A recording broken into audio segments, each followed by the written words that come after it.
Et puis, on a pas mal exprimé aussi pourquoi que Microsoft vont éliminer les ordinateurs de 8e génération en montant. On sait que c'est principalement pour faire de l'argent et faire de l'argent aussi. Eux autres, ça va leur faire vendre plus de systèmes d'exploitation étant donné qu'on va acheter plus d'ordinateurs. Aussi, ça fait vendre à Intel plus de processeurs. Intel et Microsoft se sont mis en connivence pour pouvoir créer un processeur compatible avec le système Windows. On sait que ça a toujours été vrai, mais là, c'est de plus en plus vrai.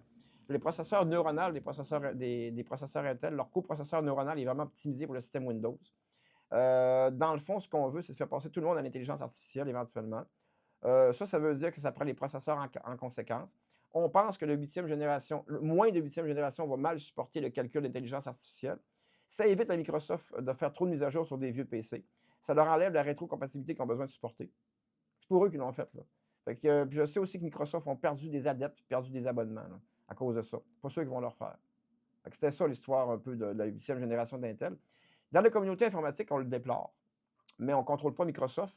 C'est eux autres qui en paieront les conséquences un jour. On verra ce qui va arriver dans un an au niveau des systèmes d'exploitation. Est-ce que plus de monde va passer à Linux qu'avant à cause de cet événement-là? Ça se peut très bien, parce que ton ordinateur qui est en 8e génération fonctionne très bien sur le dernier Ubuntu, là, sans problème. Tu n'es pas obligé d'avoir Windows. Mais on sait pourquoi on est obligé de l'avoir pour certaines compatibilités de logiciels.